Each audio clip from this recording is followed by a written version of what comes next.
الحمد لله رب العالمين والصلاة والسلام على محمد الأمين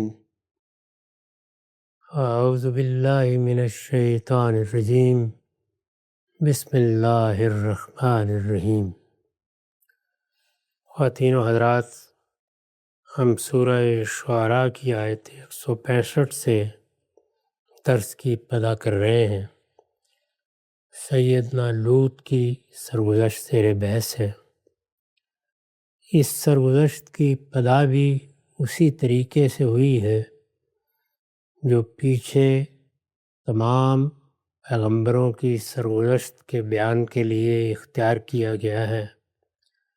یعنی یہ بات کہ پیغمبر آ کر اپنی قوم کے لوگوں کو اپنا تعارف کراتے ہیں۔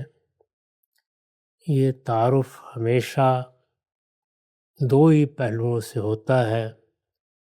ایک یہ کہ میں اللہ کا بھیجا ہوا ہوں، مجھے اس نے اپنا پیغمبر بنایا ہے، اور دوسرے یہ کہ میں اپنی طرف سے کوئی بات لے کر نہیں آیا، میرے سپرد ایک امانت کی گئی ہے، میں اس کا حق ادا کر رہا ہوں۔ پھر وہ لوگوں کو خبردار کرتے ہیں کہ اس دنیا میں جینے کے دو طریقے ہیں۔ ایک یہ کہ آدمی اپنے آپ کو اول و آخر سمجھ کر جیے، اسے کسی کی پرواہ نہ ہو، وہ اپنے آپ کو ایک شتر بے مہار سمجھے، یہی خیال کرے کہ وہ دنیا میں آیا ہے، چلا جائے گا، وہ کسی کے سامنے مسئول یا جواب دہ نہیں ہے۔ اور دوسری یہ کہ وہ اپنے آپ کو اللہ کا بندہ سمجھ کر جیے، اس سے اندیشہ ناک رہے، ہمیشہ یہ خیال رکھے کہ میں بندے کی حیثیت سے اس دنیا سے رخصت ہوں گا تو مجھے جواب دہ ہونا ہے، میں مسئول ٹھہرایا جاؤں گا، مجھ سے پوچھا جائے گا میں دنیا کی زندگی میں کیا کر کے آیا ہوں۔ اور پھر وہ یہ کہتے ہیں کہ اگر وہاں کامیابی حاصل کرنا چاہتے ہو تو تمہیں پیغمبر کی پیروی کرنی چاہیے۔ یہ پیغمبر کی پیروی، پیغمبر سے دین حاصل کرنے میں کوئی کوتاہی روا نہ رکھنا، پیغمبر ہی کو دین کا ماخذ سمجھنا، اور اس کی اطاعت کے لیے ہمہ پہلو تیار رہنا، یہ ان کی دعوت ہے۔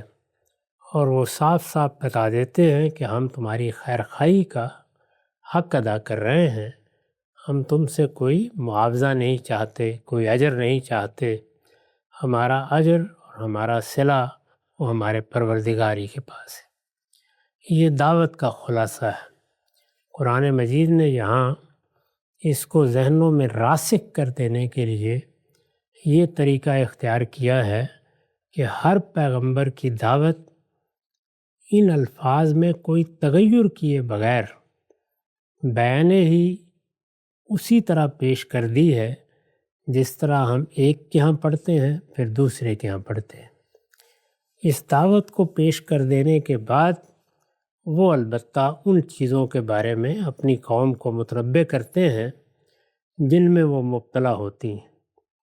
اس میں ظاہر ہے کہ مختلف قسم کے جرائم اور انحرافات مختلف قوموں میں اپنے اپنے طریقے سے نمودار ہو جاتے ہیں۔ کسی کے ہاں جنسی انحراف آخری درجے میں ہوگا، کسی کے ہاں عقیدے اور فکر کے رجحانات میں غیر معمولی خرابی ہوگی، کسی کے ہاں لوگوں کے اموال کے بارے میں بے احتیاطی بلکہ اس سے آگے بڑھ کر عدوان پیدا ہو جائے گا۔ اس طرح کی مختلف چیزیں قومی حیثیت سے نمایاں ہوتی ہیں۔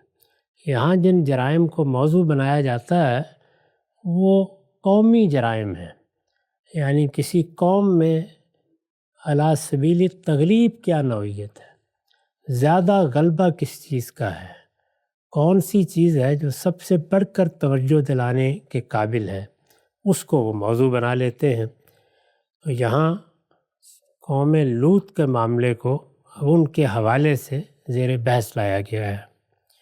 ارشاد فرمایا اتاتون الذکران من العالمین، خدا کے بندو کیا تم شہوت رانی کے لیے دنیا کے لوگوں میں سے مردوں کے پاس جاتے ہو؟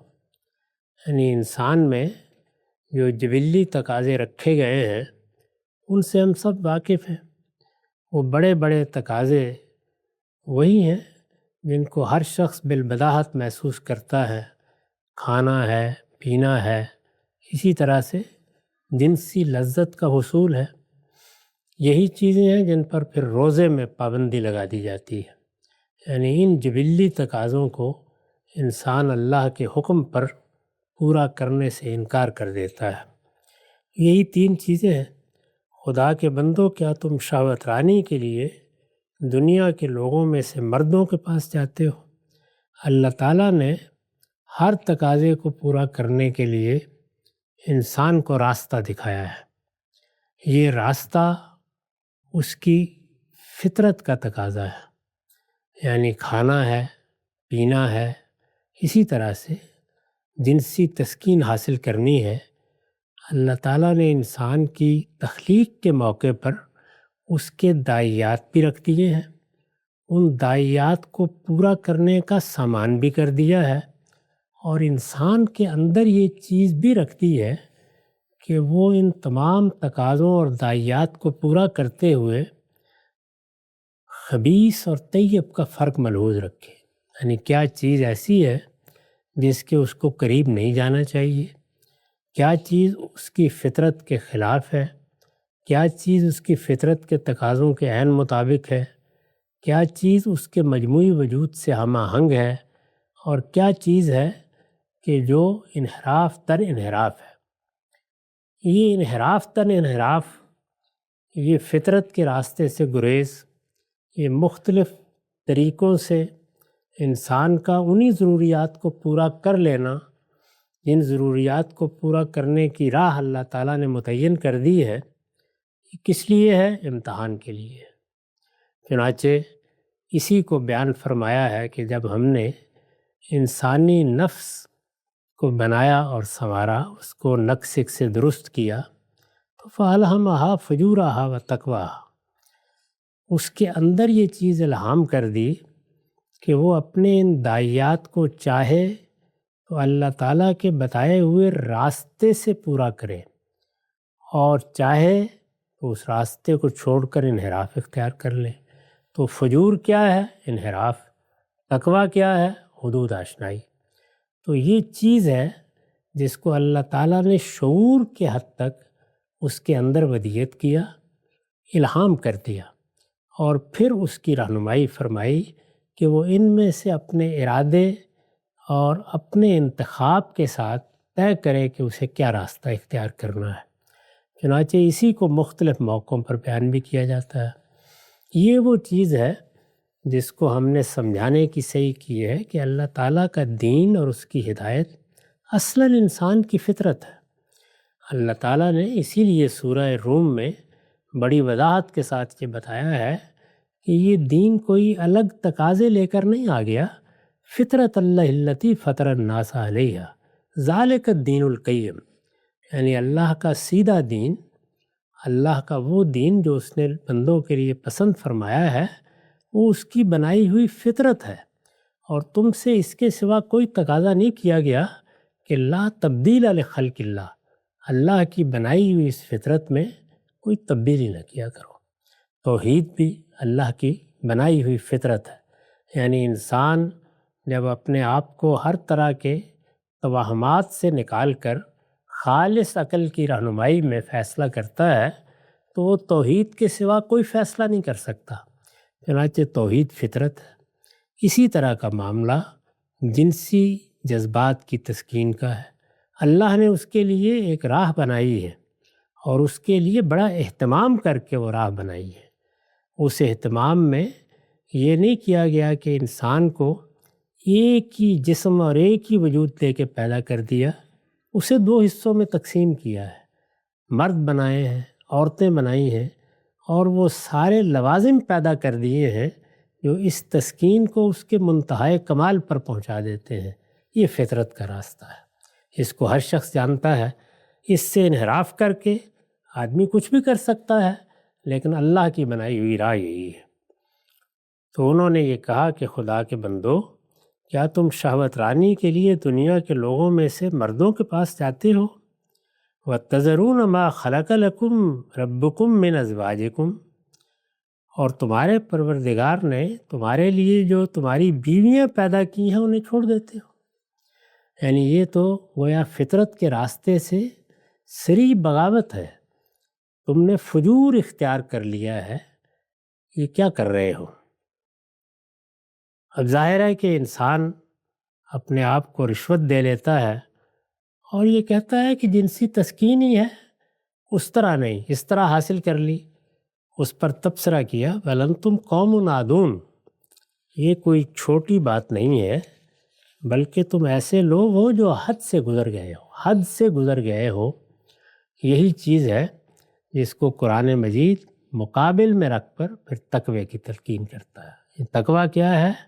حدود آشنائی، بندہ اپنے آپ کو پہچان لے، اپنے حدود کو سمجھ لے، اور پھر جو قدم بھی اٹھائے، جو فیصلہ بھی کرے، جو راہ بھی اختیار کرے، وہ ان حدود کا لحاظ کر کے کرے۔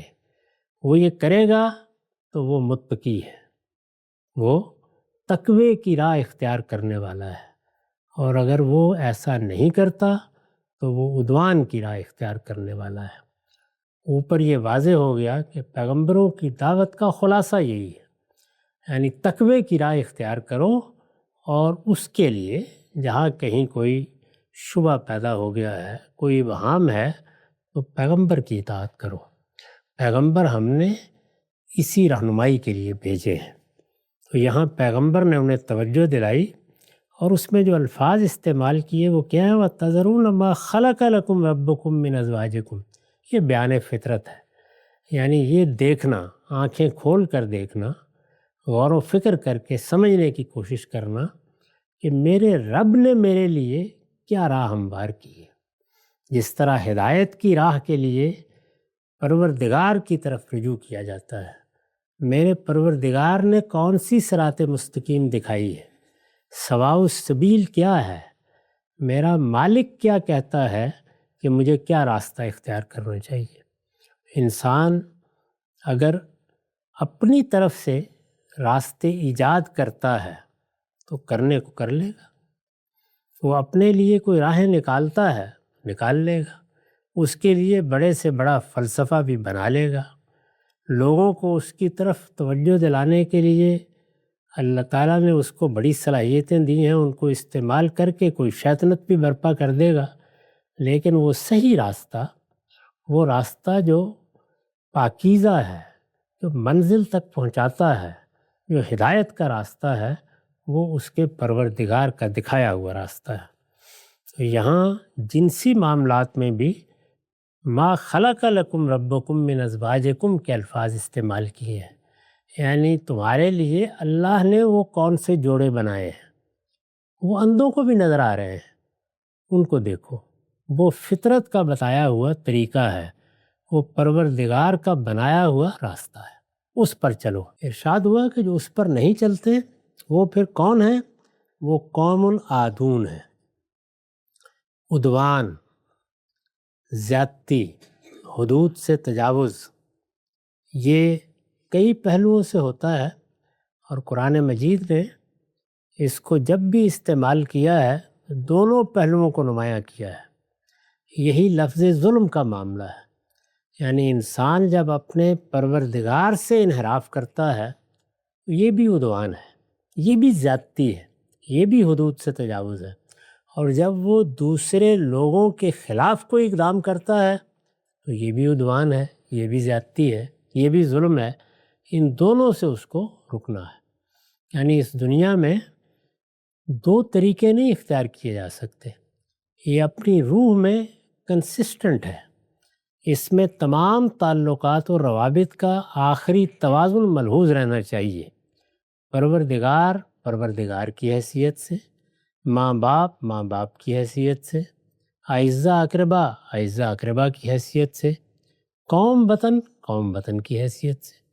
ہر چیز کا ایک موقع بھی ہے، ہر چیز کا ایک محل بھی ہے، اس کو اس کی صحیح جگہ پر رکھنا اور اس کے لحاظ سے اس کے حقوق کو ادا کرنا، اس کے لحاظ سے لوگوں کی حق تلفی سے بچنا، اس کے لحاظ سے عدوان اور ظلم سے اپنے آپ کو محفوظ رکھنا، یہ در حقیقت وہ اخلاقیات ہے جو اللہ تعالیٰ نے اپنے پیغمبروں کے ذریعے سے سکھائی ہے، اور اسی کو بیان فرمایا ہے مختلف جگہوں پر، کہیں تفصیل کے ساتھ، کہیں اجمال کے ساتھ، کہیں اصول کے طور پر، کہیں فروع کو ساتھ شامل کر کے۔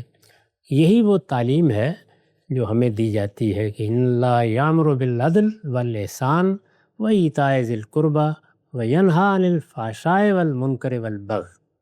تمہارا پروردگار تم سے تین ہی باتوں کا تقاضا کرتا ہے: انصاف کرو، ہر ایک کے ساتھ عدل سے کام لو، پوری زندگی عدل و انصاف کے علمبردار بن کر گزارو، دوسروں کے معاملے میں احسان کا رویہ اختیار کرو۔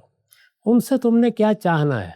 عارضی زندگی ہے، کل ختم ہو جائے گی، اپنی توقعات کی بجائے ان کی توقعات پوری کرنے کے لیے ایثار اور احسان کو اپنی زندگی کا شعار بنا کے رکھو، اور یہ دیکھو کہ اللہ تعالیٰ نے تمہارے ساتھ جو تعلق پیدا کر دیے ہیں اس کو ذو القربیٰ کے لفظ سے ادا کیا ہے، رشتے پیدا کر دیے۔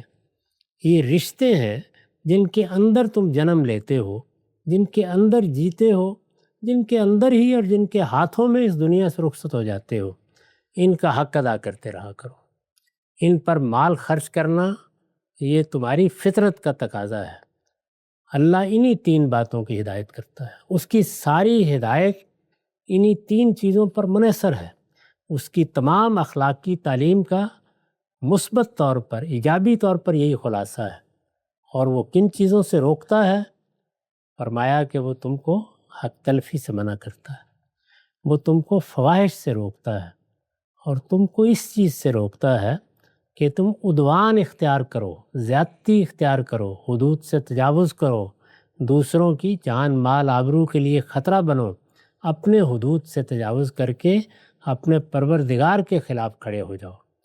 تو یہاں وہی لفظ اختیار کیا اور یہ فرمایا کہ وَتَذَرُونَ مَا خَلَقَ لَكُمْ رَبُّكُمْ مِنْ أَزْوَاجِكُمْ، تمہارے پروردگار نے تمہارے لیے جو تمہاری بیویاں پیدا کی ہیں انہیں چھوڑ دیتے ہو۔ یعنی یہ کیا؟ اوندے ہو گئے ہو، تم نے کس طرح اپنی فطرت کو مسخ کر لیا ہے۔ یہ کوئی چھوٹی بات نہیں ہے، بل انتم قوم عادون، بلکہ تم ایسے لوگ ہو جو حدود سے آگے بڑھ گئے ہو۔ اس پر میں نے لکھا ہے یہ استفہام اظہار نفرت و کراہت کے لیے ہے۔ جو پہلا جملہ تھا کہ کیا تم شہوت رانی کے لیے دنیا کے لوگوں میں سے مردوں کے پاس جاتے ہو، اس میں جو سوالیہ انداز اختیار کیا ہے یہ اظہار نفرت و کراہت کے لیے ہے۔ مطلب یہ ہے کہ خدا نے اس مقصد کے لیے، یعنی تمہاری اگر اس نے فطرت میں یہ داعیہ رکھا ہے، تمہاری یہ جبلت بنائی ہے، تمہیں تخلیق کیا ہے، تو تمہارے اندر یہ خواہش رکھی ہے۔ اگر یہ چیز اس نے رکھی ہے تو کیا اس نے اپنی مخلوقات میں اس خواہش کو پورا کرنے کا سامان پیدا نہیں کیا؟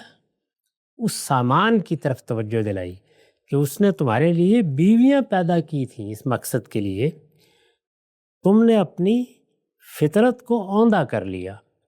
خدا نے اس مقصد کے لیے زن و مرد کے جوڑے پیدا کیے تھے۔ اس کی بنائی ہوئی فطرت اور اس کی مخلوقات میں اہتمام یہ تھا۔ تم عورتوں کو چھوڑ کر کس اوندی فطرت کا مظاہرہ کر رہے ہو؟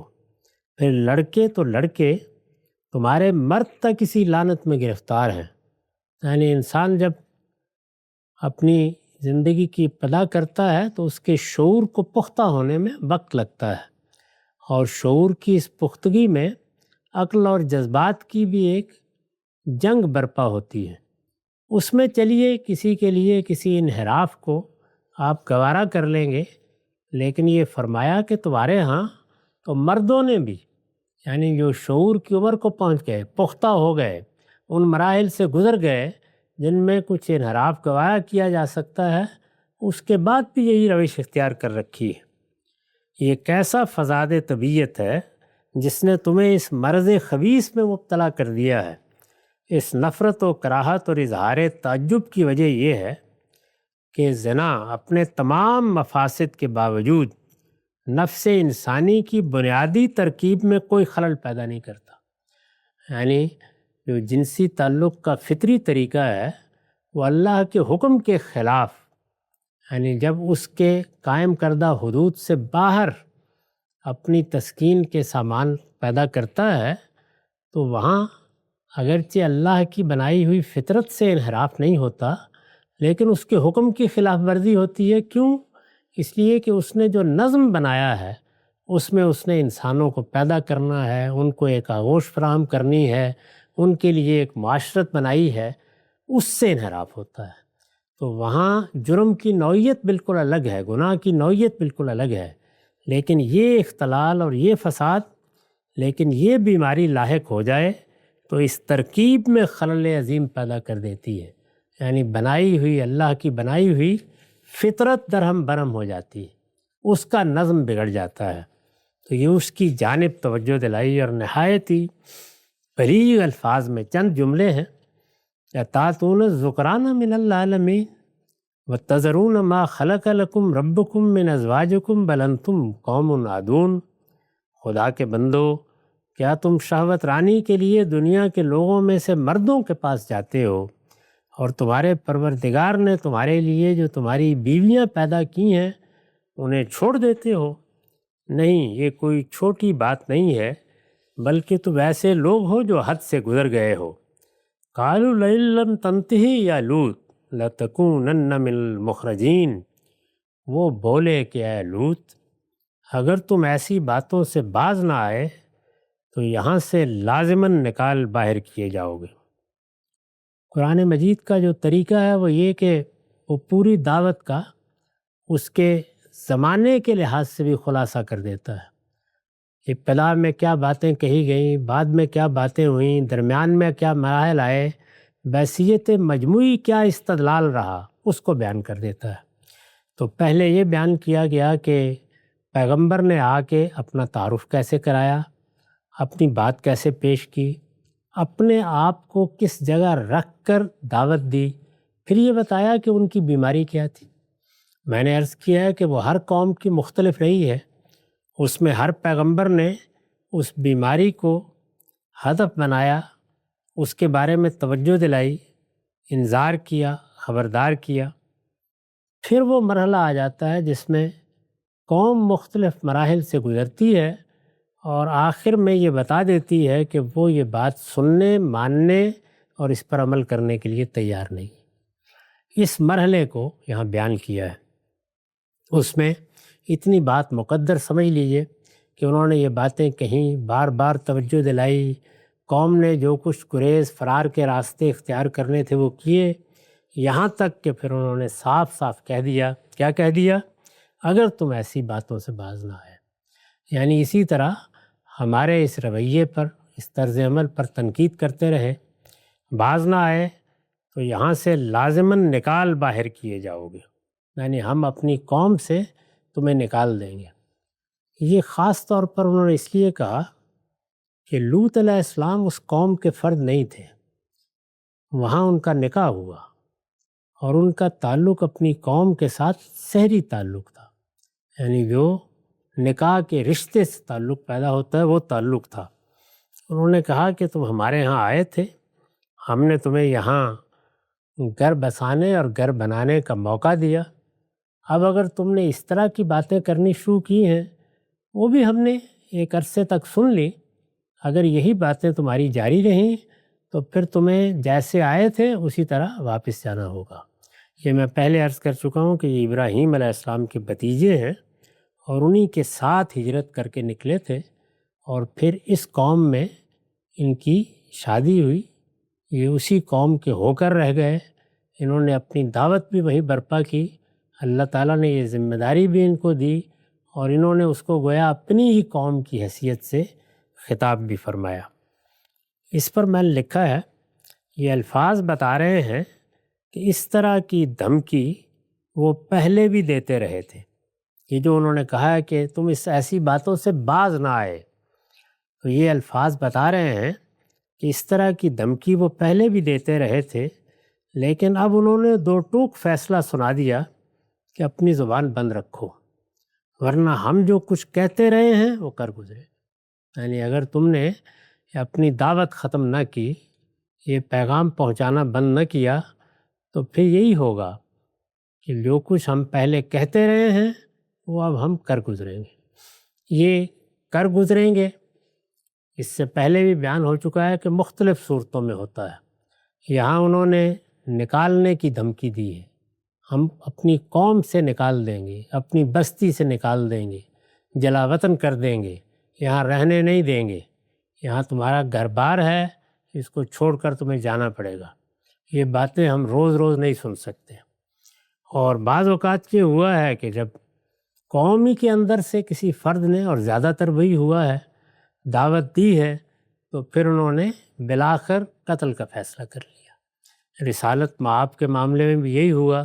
اس سے پہلے بھی قبائلی زندگی میں کچھ اہتمام ضرور کرنا پڑتا تھا، لیکن اس طرح اگر کوئی شخص ان کے خیال کے مطابق ان کے معاشرے کو برباد کرنا شروع کر دے، ان کے ہاں انتشار و اختلال پیدا کرنا شروع کر دے، معاشرہ جن اقدار پر قائم ہے وہ اقدار شیطانی کیوں نہ ہوں، ان کے ساتھ ایک خاص طرح کی عصبیت پیدا ہو جاتی ہے، اس کو اگر کوئی چیلنج کر دے تو پھر یہی رد عمل ہوتا ہے. تو یہ رد عمل سامنے آ گیا. قالوا لئن لم تنتہی یا لوط لتکونن من المخرجین. وہ بولے کہ اے لوط، اگر تم ایسی باتوں سے باز نہ آئے تو یہاں سے لازماً نکال باہر کیے جاؤ گے. قال انی لعملکم من القالین. لوط نے جواب دیا کوئی پرواہ نہیں، میں تمہارے اس عمل سے سخت بیزار لوگوں میں سے. یعنی میں تو یہ بات اللہ کے حکم پر کہہ رہا ہوں، ورنہ میری اپنی فطرت تمہارے اس عمل سے آخری درجے کی بیزاری کا اظہار کرتی ہے.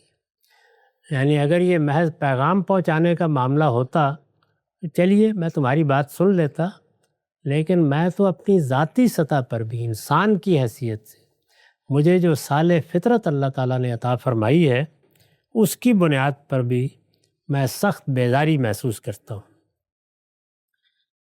میں تمہارے اس عمل سے سخت بیزار لوگوں میں سے ہوں.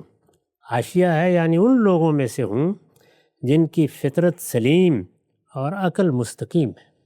انسان نے اگر اپنی فطرت میں بگاڑ پیدا نہیں کیا، اس کو سلامتی کے راستے پر رکھا ہے، اور اپنی عقل کو انحرافات کی نظر نہیں کر دیا، اس کو سیدھے راستے پر گامزن رکھنے کی صحیح کی ہے. جن کی فطرت سلیم اور عقل مستقیم ہے اور جو ایسی چیزوں سے بیزاری ہوا کرتے ہیں. یعنی اگر انسان نے اپنی فطرت کا مطالعہ کرنے میں کوتاہی نہیں کی اور اپنی عقل کو اپنی خواہشات کا تابع نہیں ہونے دیا تو پھر بیزاری ہوگا. وہ پھر فطرت کی راہ ہی کو پسند کرتا ہے. فطرت کی راہ پر چلنا ہی اس کے لیے حقیقی لذت، حقیقی خوشی اور حقیقی مسرت کا باعث بنتا ہے. اس کو پھر جو کچھ ملتا ہے وہ فطرت کے تقاضوں کو پورا کرنے سے ملتا ہے، اس سے انحراف سے نہیں ملتا. وہ ان بیماریوں میں پڑھ کر نہیں بلکہ اپنے فکر و نظر کی صحت کا خیال رکھ کے جیتا ہے. تو یہ انہوں نے دو لفظوں میں اپنا نقطہ نظر بھی بیان کر دیا اور یہ بھی بتا دیا کہ میرے لیے یہ معاملہ محض کسی پیغام ہی کا معاملہ نہیں ہے. میری جو فطرت اللہ تعالیٰ نے بنائی ہے وہ بھی میری یہی رہنمائی کرتی ہے. اس لیے تم نے جو کرنا ہے وہ تم کرو. میں اپنی آخری فطرت میں اس سے بیزار ہوں اور میں اپنی بیزاری صاف صاف تمہیں بتا دینا چاہتا ہوں. اقول قولی ھذا واستغفر اللہ لی ولکم ولسائر